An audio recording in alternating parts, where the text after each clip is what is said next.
ꯃꯌꯥꯝꯒꯤ ꯅꯨꯡꯉꯥꯏꯅꯕꯒꯤꯗꯃꯛ ꯂꯩꯖꯔꯤꯕ ꯃꯈꯜ ꯃꯊꯦꯜ ꯃꯅꯤꯄꯨꯔ ꯆꯦꯅꯦꯜꯅ ꯃꯌꯥꯝꯕꯨ ꯏꯀꯣꯛꯅꯣꯅ ꯈꯣꯏꯔꯨꯝꯖꯔꯤ ꯉꯁꯤꯁꯨ ꯃꯌꯥꯝꯒꯤ ꯅꯨꯡꯉꯥꯏꯅꯕꯒꯤꯗꯃꯛ ꯃꯅꯤꯄꯨꯔꯤ ꯍꯣꯔꯔ ꯁ꯭ꯇꯣꯔꯤ ꯑꯃꯃꯨꯛ ꯄꯨꯗꯨꯅ ꯂꯥꯛꯆꯔꯤ ꯍꯣꯔꯔ ꯁ꯭ꯇꯣꯔꯤ ꯑꯁꯤꯒꯤ ꯃꯃꯤꯡ ꯖꯒꯣꯏ ꯁꯥꯕꯤ ꯄꯤꯌꯥꯏꯅꯨ ꯋꯥꯔꯤ ꯑꯁꯤ ꯍꯤꯡꯂꯤꯕ ꯑꯃꯗꯤ ꯁꯤꯈ꯭ꯔꯕ ꯀꯅꯥꯒꯨꯝꯕꯤ ꯑꯃꯠꯇꯒ ꯃꯔꯤ ꯂꯩꯅꯖꯗꯦ ꯑꯏꯕꯅ ꯋꯥꯈꯜꯅ ꯁꯥꯒꯠꯆꯔꯒ ꯇꯥꯕꯤꯔꯤꯕꯁꯤꯡꯒꯤ ꯅꯨꯡꯉꯥꯏꯅꯕꯒꯤꯗꯃꯛ ꯁꯦꯝꯖꯕ ꯋꯥꯔꯤꯅꯤ ꯍꯧꯖꯤꯛ ꯃꯌꯥꯝꯗ ꯈꯨꯗꯣꯜ ꯇꯝꯖꯔꯤ ꯃꯅꯤꯄꯨꯔꯤ ꯍꯣꯔꯔ ꯁ꯭ꯇꯣꯔꯤ ꯖꯒꯣꯏ ꯁꯥꯕꯤ ꯄꯤꯌꯥꯏꯅꯨ ꯅꯣꯡꯃ ꯅꯨꯃꯤꯗꯥꯡ ꯋꯥꯏꯔꯝ ꯑꯃ ꯒꯣꯄꯥꯜ ꯈꯨꯜꯒꯤ ꯀꯩꯊꯦꯜ ꯑꯆꯧꯕꯗ ꯏꯟꯁꯥꯡ ꯅꯥꯄꯤ ꯃꯅꯥ ꯃꯁꯤꯡ ꯈꯔ ꯂꯩꯔꯨꯒꯦ ꯍꯥꯏꯗꯨꯅ ꯆꯠꯂꯤ ꯃꯍꯥꯛꯅ ꯄꯣꯠꯆꯩ ꯑꯁꯨꯝ ꯂꯩꯔꯤꯉꯩꯗ मागी ममानबा शंकर थेंनखी गोपालना शंकर हेक उबदा मताउ शंकर अस उद कुइरेदा मरु करम पालिगे गोपालना खंप्रे खंगना कौरपा अदुदा शंकर सु हरा हराउना मताउ गोपाल अस मरुपसु उद कुइरेने नतेने आई लाइरी नंबु कमदौरिगे सुम हिंगे हाय तारे मरुप अदो मरुप सिदा लेपगा वारी सानबसी नुवाइते लाओ होटेल दा साममम थबुसी असुमना गोपालना हाइबदगी शंकरसु होय हाइदुना मकोय अनि होटेल अमदा चंगदुना वारी सानरी असुमना वारी असुम सानरपदा गोपालना आइदी स्कूल अमा सानिंगी अदुदा आइसु ओजा अमा ओइना थबक तौरगा छात्र छात्री खरा ताकपी तंबी सिरा खली सेंसु फंगिदनको असुमना वारी सानरपदा शंकरना अदुदी याम फै कैनो अदो स्कूल सानबा लंबु लेरबो नतेने लमदु लैनबा सेनग लेरबो मी अस कदाइदनो द मरु अदु पामबगी हाइबगी वानी लमसु लैते सेनसु लैतेदा लोइरे हे मतो नंगी वारी सिदी बोमना होरगा पोक्लाविन लोइ हाइदुनिने अदो फरेने नंगसु सेन खरा पुथोरो आइसु खरा पुथोरगे आइसु स्कूल साबा याबा मफम अमा थिरिबनी लैबबुदि लेरे सेनसु यामना होंखरजानिदा हानसु स्कूल ओइरमे हाय अददा इबानी पुन्ना सेन पुथोकमिनरगा तौमिनसे हाइबबु करी खलिगे हेरा मताउ शंकर अदु खबु वादुबु आइना करी अमु खलुनेगे फरेने दो सेनदुदी कया कमाय तौबनो मताउ गोपाल सेनदु आइना ngahन हाइफेट हंगबददी लाख मंगा मु पियु हाइने कैनो हारिसिबो कोर हाइब नतबा लाख मंगा खक्ता पियु हाइबा अदुसु स्कूल अमा साबा याबा लमदा होयमी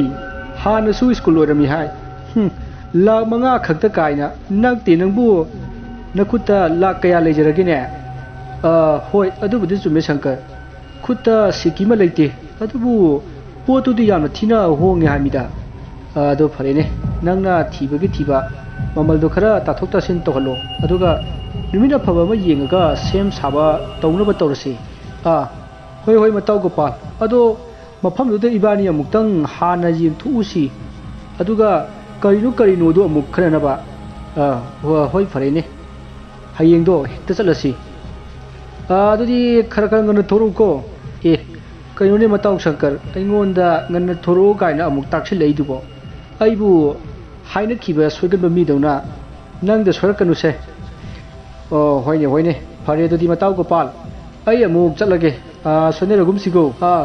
होय होय मताउ शंकर सोने रगुमसी असुमना मकोय अनि वारी सानरबा मतुंग काइनरे अदुगा मागी युमदा हनखरे असुमना युम यौदुना वाफम पुनमक मखोयगी नुपी सिंगा तानरमी मसिगी मतुंग मखोय नुमिदांगी साबा थकप लोइनरगा मागी कादा तुम्बा चंगनखरे अदुबु गोपालदी ममानबा शंकर फोन तोरपदगी वारी सानरी वारी सानबदु नेटवर्क खरा नुंगाइतबदगी मपानदा थोरकलगा वारी सानखी असुमना वारी ngak सानरबा मतुंग फोन थमनरगा इमुंगदा चंगई महान इमुंग लोमदा चंगकपदा शंकरना हायरक लंबा मखोने चटकदौरिबा लम अदुगी ममिंग अदु ममित्ता हेक उबगुम तौखी मसिदगी महाक मकोक ngaurakतुना लैमाइदा फमथरमी फलमलक्तबा अदुदा गोपालना मागे नुपी थोइबी सनाबु कौखी थोइबी सनासु खोंजल अदु ताबदगी चेलई अदुगा गोपालबु सौदुना फमुंगदा पुसिलअगा हिफल्ले अदुगा मागी बीपी गुली अदु पिजरे मसिदगी गोपालसु खरा फरखी असुमना नुमिदांग दुमा हौख्रे ꯃꯊꯪꯒꯤ ꯅꯣꯡꯉꯥꯟꯕꯗ ꯒꯣꯄꯥꯜ ꯃꯐꯤ ꯃꯔꯥꯡ ꯁꯦꯠꯆꯤꯟꯗꯨꯅ ꯁꯪꯀꯔꯒ ꯍꯥꯏꯅꯈꯤꯕ ꯊꯕꯛ ꯑꯗꯨꯒꯤꯗꯃꯛ ꯊꯣꯔꯛꯂꯦ꯫ ꯑꯁꯨꯝꯅ ꯃꯈꯣꯏ ꯑꯅꯤ ꯐꯣꯟ ꯇꯧꯗꯨꯅ ꯀꯧꯊꯣꯛꯅꯔꯒ ꯃꯈꯣꯏꯅ ꯆꯠꯀꯗꯧꯔꯤꯕ ꯃꯐꯝ ꯑꯗꯨꯗ ꯂꯥꯛꯂꯤ꯫ ꯂꯝꯕꯤꯗ ꯒꯣꯄꯥꯜꯅ ꯍꯥꯏꯔꯛꯏ, "ꯃꯇꯥꯎ ꯁꯪꯀꯔ, ꯑꯁ ꯑꯩꯗꯤ ꯉꯔꯥꯡ ꯕꯤꯄꯤ ꯑꯃꯨꯛ ꯍꯦꯟꯒꯠꯂꯛꯇꯅ ꯒ꯭ꯌꯥꯟ ꯃꯥꯡꯒꯦ ꯇꯧꯔꯨꯔꯕꯅꯤ꯫ ꯒ꯭ꯌꯥꯟꯒ ꯃꯥꯡꯂꯝꯂꯕꯗꯤ ꯉꯁꯤꯒꯤ ꯊꯕꯛꯁꯦ ꯑꯩ ꯌꯥꯎꯕ ꯉꯝꯂꯣꯏꯗꯧꯔꯤꯕꯅꯤꯍꯦ." "ꯑꯦ ꯃꯇꯥꯎ ꯒꯣꯄꯥꯜ, ꯅꯪꯕꯨ ꯕꯤꯄꯤꯒꯁꯨ ꯂꯩꯕ꯭ꯔꯣ? ꯑꯣꯟꯊꯣꯛꯅ ꯊꯥꯖꯈꯤꯗ꯭ꯔꯦ ꯁꯩꯇ ꯑꯣꯏꯕ꯫ ꯅꯤꯁꯥ ꯄꯁꯥ ꯌꯥꯝꯅ ꯆꯥꯕ, ꯆꯤꯟꯖꯥꯛ ꯀꯥꯝꯕ ꯃꯤꯁꯨ ꯅꯠꯇꯦ꯫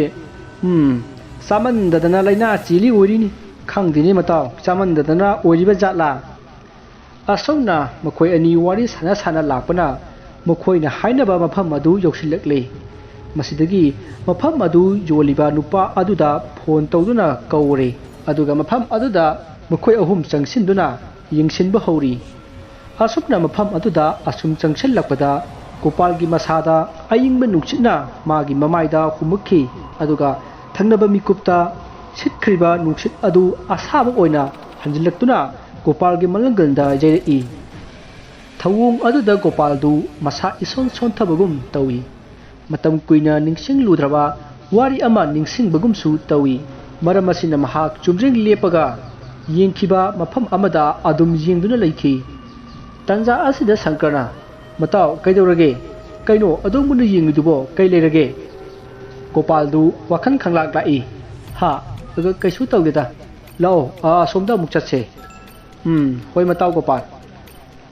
ꯑꯁꯨꯝꯅ ꯒꯣꯄꯥꯜ ꯑꯃꯗꯤ ꯁꯪꯀꯔ ꯃꯈꯣꯏꯒ ꯂꯣꯏꯅꯔꯤꯕ ꯅꯨꯄꯥ ꯑꯗꯨꯒ ꯄꯨꯟꯅ ꯑꯁꯨꯝ ꯃꯐꯝ ꯑꯃꯗ ꯑꯃꯨꯛ ꯆꯠꯂꯤ꯫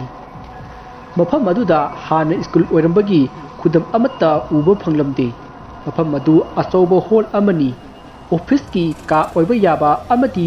ꯑꯉꯥꯡꯁꯤꯡꯒꯤ ꯀ꯭ꯂꯥꯁ ꯁꯦꯝꯕ ꯌꯥꯕ ꯃꯐꯝ ꯆꯥꯕ ꯏꯔꯩ ꯂꯩꯇꯦ꯫ ꯃꯁꯤꯗ ꯁꯪꯀꯔꯅ ꯃꯐꯝ ꯑꯗꯨꯕꯨ ꯌꯣꯜꯂꯤꯕ ꯅꯨꯄꯥ ꯑꯗꯨꯗ ꯍꯥꯏꯔꯛꯏ, "ꯀꯩꯅꯣꯝꯇ ꯍꯪꯖꯒꯦꯅꯦ, ꯃꯐꯝꯁꯤꯗ ꯍꯥꯟꯅ ꯁ꯭ꯀꯨꯜ ꯑꯣꯏꯔꯝꯃꯤ ꯍꯥꯏꯁꯤꯕꯨ ꯆꯨꯝꯕ꯭ꯔꯣ? ꯁ꯭ꯀꯨꯜ ꯑꯣꯏꯔꯝꯕꯒꯤ ꯈꯨꯗꯝ ꯑꯃꯠꯇ ꯂꯩꯕꯁꯨ ꯎꯗꯦꯅꯦ." ꯁꯪꯀꯔꯅ ꯍꯪꯉꯛꯂꯤꯕ ꯋꯥꯍꯪ ꯑꯗꯨꯗ ꯅꯨꯄꯥ ꯑꯗꯨ ꯏꯊꯛ ꯊꯛꯀꯠꯄꯒꯨꯝ ꯇꯧꯏ꯫ "ꯀꯩꯅꯣꯅꯤꯗ, ꯑꯣꯏꯔꯝꯃꯤꯗ, ꯈꯨꯗꯝ ꯂꯩꯖꯗ꯭ꯔꯁꯨ ꯑꯣꯏꯔꯝꯃꯦ꯫ ꯑꯗꯣ ꯁꯦꯟꯗꯨ ꯀꯃꯥꯏ ꯇꯧꯁꯤꯒꯦ? ꯑꯩꯗꯤ ꯁꯦꯟꯐꯝꯗꯨ ꯄꯨꯔꯒ ꯃꯐꯝ ꯑꯃꯗ ꯆꯠꯈ꯭ꯔꯒꯦ ꯇꯧꯕꯅꯤ." "ꯑꯦ ꯀꯩꯅꯣ ꯍꯥꯏꯁꯤꯕꯣ? ꯁꯦꯟꯗꯨ ꯄꯨꯔꯒ ꯃꯐꯝ ꯑꯃꯗ ꯆꯠꯈ꯭ꯔꯒꯦ ꯍꯥꯏꯕꯤꯔꯤꯁꯤꯕꯨ ꯁꯤꯕꯨ ꯀꯔꯤ ꯋꯥꯅꯣꯅꯦ?" ꯒꯣꯄꯥꯜꯅ ꯍꯥꯏꯔꯤꯕ ꯋꯥꯐꯝ ꯑꯗꯨꯗ ꯅꯨꯄꯥ ꯑꯗꯨꯅ ꯑꯃꯨꯛ ꯈꯨꯝꯃꯛꯏ, "ꯀꯩꯅꯣꯅꯤꯗ, ꯑꯩꯅ ꯍꯥꯏꯗꯤ ꯃꯁꯤ ꯌꯣꯟꯊꯣꯛꯂꯒ ꯐꯪꯂꯛꯄ ꯁꯦꯟꯗꯨ ꯑꯩꯒꯤ ꯌꯨꯝ ꯑꯃ ꯁꯥꯔꯤꯌꯦ, ꯑꯗꯨꯗ ꯁꯤꯖꯤꯟꯅꯒꯦ ꯇꯧꯕꯅꯤꯗ." ꯑꯁꯨꯝꯅ ꯋꯥꯔꯤ ꯋꯥꯇꯥꯏ ꯀꯌꯥ ꯁꯥꯟꯅꯔꯕ ꯃꯇꯨꯡ ꯃꯐꯝ ꯑꯗꯨꯗꯒꯤ ꯊꯣꯔꯛꯂꯦ, ꯑꯗꯨꯒ ꯁꯦꯟ ꯑꯗꯨꯁꯨ ꯍꯟꯗꯛ ꯍꯞꯇꯥ ꯑꯁꯤꯗ ꯄꯤꯔꯒꯦ ꯍꯥꯏꯅ ꯍꯥꯏꯅꯔꯝꯃꯤ꯫ ꯑꯗꯨꯒ ꯒꯣꯄꯥꯜ ꯑꯃꯗꯤ ꯁꯪꯀꯔ ꯃꯌꯨꯝ ꯃꯌꯨꯝꯗ ꯍꯟꯅꯔꯛꯂꯦ꯫ ꯑꯁꯨꯝꯅ ꯅꯨꯃꯤꯠ 20ꯅꯤꯃꯨꯛ ꯍꯧꯖꯤꯟꯈ꯭ꯔꯕ ꯃꯇꯨꯡ ꯒꯣꯄꯥꯜ ꯑꯃꯗꯤ ꯁꯪꯀꯔ ꯃꯈꯣꯏ ꯑꯅꯤꯅ ꯂꯩꯔꯤꯕ ꯃꯐꯝ ꯑꯗꯨꯗ ꯁ꯭ꯀꯨꯜꯒꯤ ꯀꯥꯁꯤꯡ, ꯑꯣꯐꯤꯁꯁꯤꯡ ꯁꯥꯅꯕꯒꯤ ꯁꯤꯟꯃꯤ ꯊꯥꯔꯛꯈꯤ꯫ ꯑꯁꯨꯝꯅ ꯃꯐꯝ ꯑꯗꯨꯗ ꯁꯤꯟꯃꯤ ꯂꯩꯗꯨꯅ ꯊꯕꯛ ꯁꯨꯕ ꯍꯧꯔꯛꯂꯦ꯫ ꯁꯤꯟꯃꯤꯁꯤꯡ ꯑꯗꯨꯅ ꯊꯕꯛ ꯁꯨꯕ ꯅꯨꯃꯤꯠ 4ꯅꯤ ꯁꯨꯔꯛꯄꯗ ꯅꯣꯡꯃ ꯅꯨꯡꯗꯥꯡ ꯑꯃꯗꯤ ꯃꯍꯧꯁꯥꯒ ꯃꯥꯟꯅꯗꯕ ꯃꯑꯣꯡ ꯑꯃ ꯇꯧꯔꯛꯈꯤ꯫ ꯅꯨꯃꯤꯠꯇꯨ ꯅꯣꯡꯁꯨ ꯃꯪꯉꯤ, ꯑꯍꯤꯡ ꯑꯣꯏꯔꯛꯄ ꯃꯇꯝꯅꯤ꯫ ꯁꯤꯟꯃꯤꯁꯤꯡ ꯑꯗꯨꯅ ꯇꯨꯝꯂꯤꯕ ꯃꯐꯝ ꯑꯗꯨꯗꯒꯤ ꯃꯈꯣꯜ ꯍꯧꯅ ꯁꯤꯇꯔ ꯈꯣꯡꯕꯒꯤ ꯈꯣꯟꯖꯦꯜ ꯑꯃ ꯇꯥꯔꯛꯏ꯫ ꯇꯨꯝꯂꯤꯕꯁꯤꯡ ꯑꯗꯨ ꯈꯣꯟꯖꯦꯜ ꯑꯗꯨ ꯇꯥꯕꯗ ꯃꯊꯪ ꯃꯊꯪ ꯍꯧꯒꯠꯅꯔꯛꯏ꯫ ꯃꯁꯤꯗꯒꯤ ꯉꯥꯏꯍꯥꯛ ꯂꯩꯔꯒ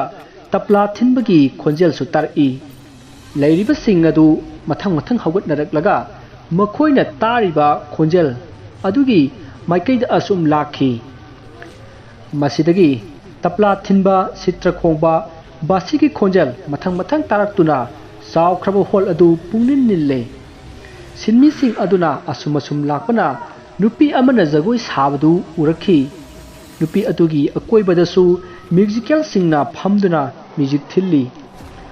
ꯖꯒꯣꯏ ꯁꯥꯕꯤ ꯑꯗꯨꯒꯤ ꯃꯃꯥꯏ ꯑꯗꯨ ꯑꯉꯥꯡꯕ ꯃꯩꯈꯨꯝ ꯑꯃꯅ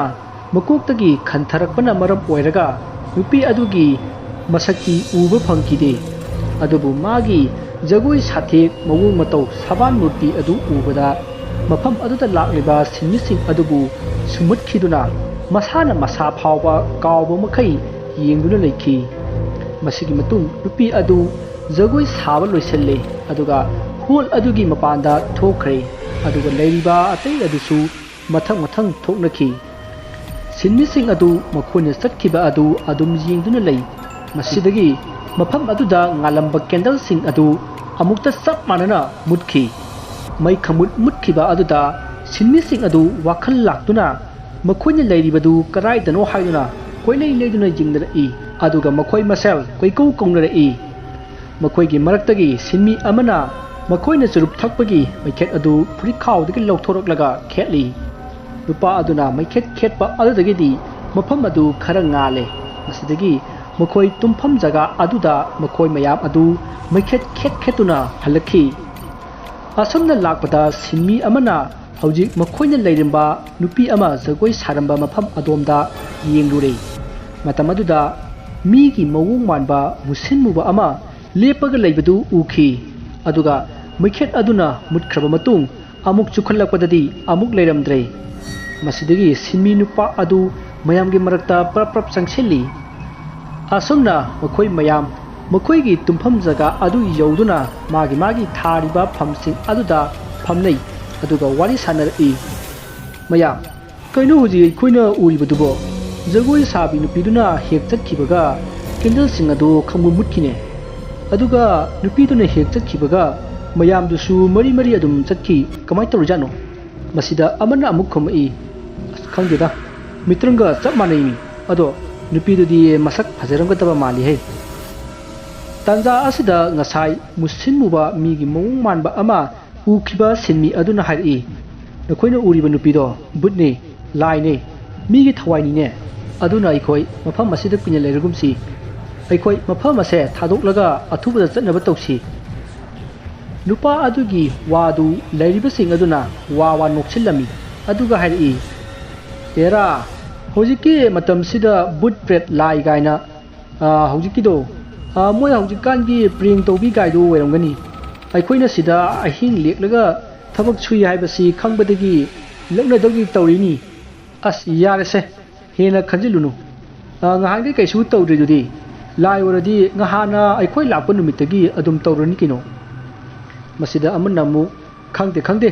ꯅꯣꯏ ꯃꯔꯤ ꯌꯦꯠꯅꯍꯧꯔꯣꯀꯣ ꯑꯩꯗꯤ ꯇꯨꯝꯃꯦꯍꯦ ꯅꯨꯄꯤꯗꯨ ꯃꯪꯗꯒ ꯎꯔꯗꯤ ꯅꯨꯡꯉꯥꯏꯅꯤꯗ ꯑꯁꯨꯝꯅ ꯍꯥꯏꯔꯒ ꯇꯨꯝꯈ꯭ꯔꯦ ꯂꯩꯔꯤꯕ ꯑꯇꯩꯗꯨꯁꯨ ꯃꯊꯪ ꯇꯨꯝꯅꯈꯤ ꯑꯗꯨꯕꯨ ꯉꯁꯥꯏ ꯑꯃꯨꯕ ꯃꯤꯒꯤ ꯃꯑꯣꯡ ꯃꯥꯟꯕ ꯑꯃ ꯎꯈꯤꯕ ꯁꯤꯟꯃꯤ ꯑꯗꯨꯗꯤ ꯇꯨꯝꯊꯕ ꯌꯥꯗꯦ ꯃꯁꯤꯒꯤ ꯃꯇꯨꯡ ꯅꯨꯄꯥ ꯑꯗꯨꯁꯨ ꯎꯔꯣꯟ ꯁꯥꯔꯣꯟ ꯇꯧꯔꯛꯄ ꯃꯇꯝꯗ ꯁꯔꯤꯛ ꯈꯤꯡꯕꯒꯤ ꯈꯣꯟꯖꯦꯜ ꯑꯃ ꯇꯥꯔꯛꯏ ꯅꯨꯄꯥ ꯑꯗꯨ ꯃꯃꯤꯠ ꯈꯪꯁꯤꯡ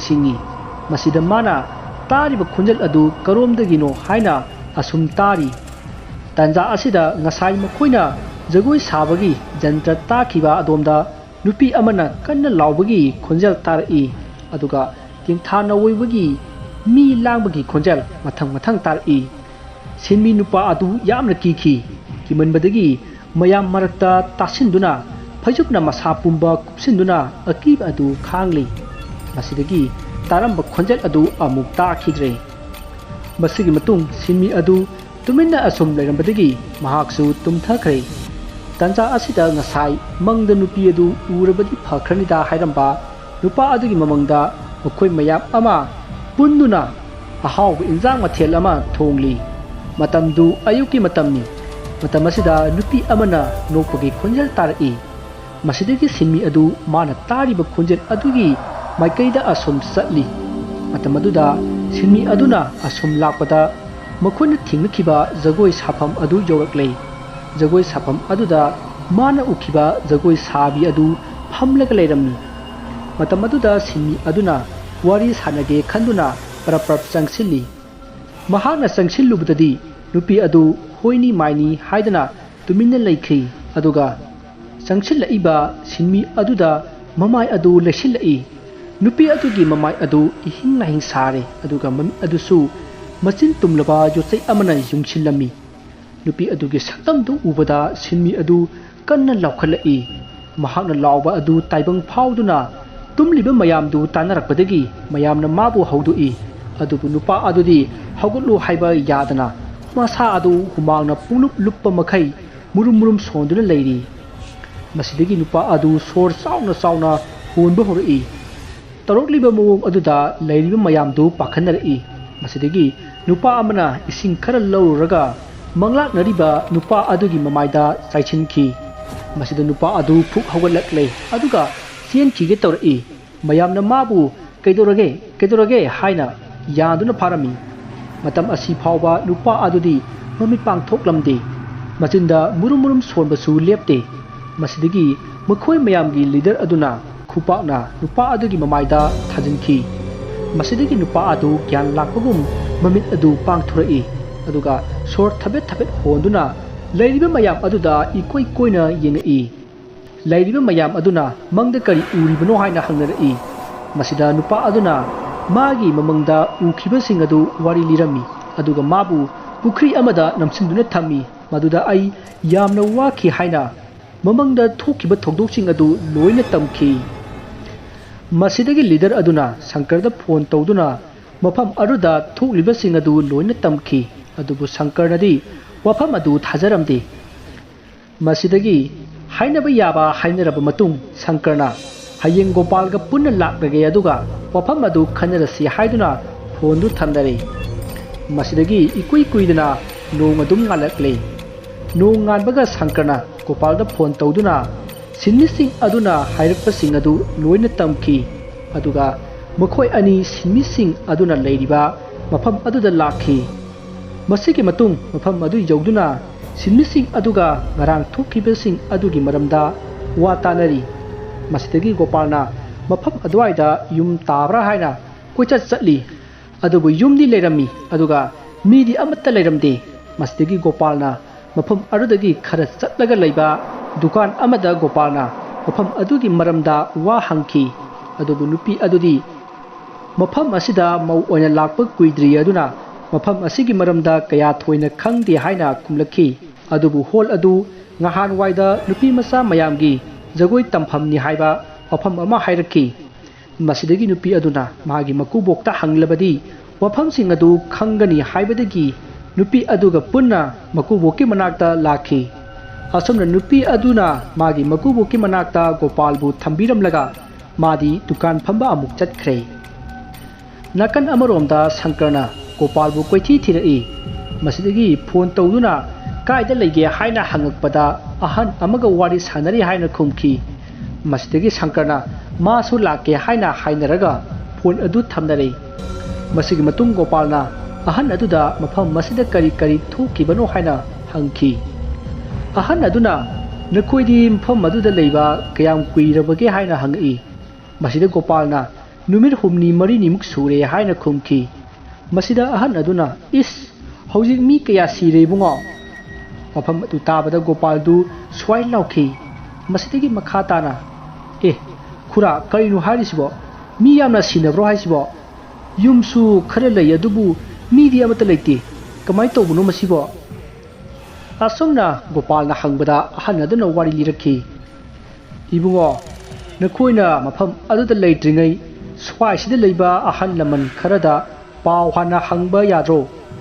मफम मसिदा लैरिबा जगोइ संगसे लैबा मी यामना लाक्लमे अदुबु अवाबा तारगा हनखिबा ngaktani। मफम मसी लैद्रिङैदसु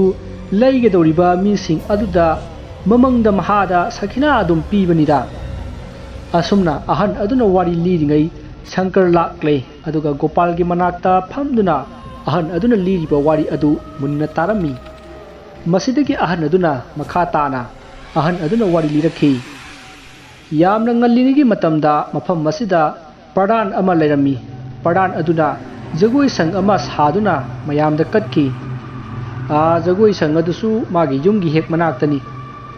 jagoi sang aduda nupi masa mayam ama waja naina takpi tambirami। makhoi mayamgi marakta piyainu kobi masak mato phajarabi leisabi masa amasu yawi। leikai asigi mina mabu nungsibiba chanbibani। Jagoi की लमदसु मयामदगी खरा थोइदोक हेंदोकना हैथोइ सिंथोइबिनी। असुमना महाक मतम कुइना जगोई तमदुना मफम मफम कयादा जगोई उतुना मना यामना फंखी। मतमदु वैखोइदी चही 13 मुक्ता ngairi। नोंम नुमिदांग अमा पडाना जगोई अमा सिनखी। मागे मी खरा मपानदगी लाकनी हायदना उतख्रिबा जगोइनी। महाकना कौरुबा ओइरा माले। asumna jagoi adu hauduna jagoi asum sarakpada paranda mapandagi lakpa babu aduna paranda wafam ama haiba jatni babu aduna paranda paran sar handaki botanang mantri lepo maduda sangadaba senfamdu ma puthokke aduga ticket su pige hai male ada paranduna harau harau adudi yamna phai aigi laibak phabani sinidara adudagi babu aduna asumna makha tarai adudi aigi apamba ama piyu madu pirabadi nangi apamba su aina ningba thunghangani haina hairakhi mada padanduna kari pamro hekta hayu aina ngamgadaba oiragadi ai pige haina khumi mada babuduna jagoi sabi piyai lubu mangonda piro madu oiradi nang mantri oihange haibada parandu munna wakhal tawraga hoi mawong yengsi haina khumki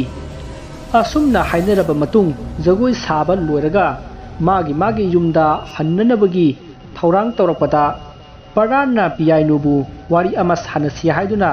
paranga piyai lubu wari sanaki matam aduda parana babuga nanga nungsinaduna babu asigi nupi oyu haibada piyai luna yakhidi tanja asida khanghaudana babu adu thoroklaga piyai nubu phanana bo honrai maramdi babu aduna mabu pami haibasi khanglabanina mafam asida amukhana jagoi saba jagoi tamba laklaroi haibasi babu aduna khangki masidagi babu aduna chongthoraktuna piyai nubu phanana bo honarakpani adubu piyai nudi yaningdabanina kanna launa bo honabada paran aduna piyai nugi makokta mana adwaida leiramba yulikli amana thabadagi piyai nu gyan mangki imungda marang tawrokpa aduda mapanda leiriba jagoi sabi amadi musician sing adu chengchinnarai matam aduda piyai nudu leimaida gyan manglaga leiramki adubu parana kanamata wangangba yaroi wanganglabadi hatkini haina kihanki aduga makoida lupa lakh kun piki aduga piyai nubu thanamaga salhanki leiriba mayamdu sendu phanglabanina makoi tumin channakhre asumna piyai nu babu adugi oiki masigi matung piyai nu gyan lakle mahakna gyan lakpada oiramliba phibam duda mahak yamna kapki masidagi wafam punamak haidokani haina hairamaga parangi mayumdagi thokhinaba tawrakpada babu aduna piyai nubu thangna thinki matam asida piyai nu babu aduda mamkhana yingai matam asida babu aduna piyai nugi mamitta thang aduna amuk thindinki asumna piyai nu babu aduna hatki masidagi paran aduga babu aduga tanaraga jagoi safam sanglen aduda thauri yansinduna thamkhibani masigi matung nongalakpada paranna piyai nubu jagoi mamtopta thauri yalaga siramme haina lekai mi mathang pau piki aduga piyai nugi masa adu police kauduna sinaki adubu piyai nugi asiba masa adu lekai amatana uhogde magi imung manungsu uhokhide masigi matung nongalbada piyai nugi imung manungda pau pirakhi piyai nu puraga chatpa gari tu accident thokpadagi mai hauduna gari adu maina tumna chakhre aduga gari adu tongkiba mi amadi piyai nu ut on khre haina pau pirakhi wafam adu yaningdaba phongdokladuna wakat mifam kaya phamki adubu kanakhide angamba achawa sang punamak sena loina mumenki masigi matung piyai nu sikhiba numit nini leiraga babu adu jagoi changlen aduda marai tasillaga siraga leiramki masigi matung pardan amadi piyai nuga jagoi saminaba music chen punamak jagoi sang aduda marai tasinuna loina siramki sen loba kangu adu loina mathang halaki mi mathang sirakpa aduda lekai aduda leiramba sing adu kinaraktuna mafam adu thadoklamlaga aikhoi gi lekai asida yum hongdorakhibani aduna jagoi sang ase kanana su leinade changnade nungthi nungmangbada piyai nudo jagoi hek sai haibani maiba maibi phanakana tanarabani adubu upai lekhide aduna nakhoisu misi mina yaudringai mafam madu thadoknaba tauko asumna ahan aduna wari sarpadagi jagoi sangren aduda school sabki thabak adu tokhi mafam aduda sinmi oirambasing adusu mayumda halanki ꯃꯇꯝ ꯑꯗꯨꯗ ꯒꯣꯄꯥꯜ ꯑꯃꯗꯤ ꯁꯪꯀꯔꯅ ꯈꯪꯉꯛꯂꯦ ꯃꯈꯣꯏꯅ ꯂꯩꯔꯤꯕ ꯃꯐꯝ ꯑꯁꯤ ꯃꯤ ꯑꯃꯅ ꯃꯄꯨ ꯁꯥꯗꯨꯅ ꯌꯣꯟꯁꯤꯜꯂꯝꯕꯅꯤ ꯍꯥꯏꯕꯁꯤ ꯈꯪꯈꯤ ꯑꯁꯨꯝꯅ ꯒꯣꯄꯥꯜ ꯑꯃꯗꯤ ꯁꯪꯀꯔ ꯃꯃꯜ ꯑꯍꯣꯡꯕ ꯂꯝ ꯊꯤꯔꯨꯕ꯭ꯔꯥ ꯍꯥꯏꯕꯕు ꯁꯦꯟ ꯃꯥꯡꯗꯨꯅ ꯇꯣꯛꯈꯤ ꯋꯥꯔꯤ ꯑꯁꯤ ꯃꯇꯥꯡ ꯑꯁꯤꯗ ꯂꯣꯏꯖꯔꯦ ꯋꯥꯔꯤ ꯑꯁꯤꯗ ꯁꯣꯏꯈꯤꯕ ꯂꯥꯟꯈꯤꯕ ꯋꯥꯍꯩ ꯋꯥꯇꯥ ꯀꯌꯥ ꯌꯥꯎꯔꯕꯁꯨ ꯇꯥꯕꯤꯔꯤꯕꯁꯤꯡꯅ ꯄꯨꯛꯆꯦꯜ ꯆꯥꯎꯅ ꯉꯥꯛꯄꯤꯌꯨ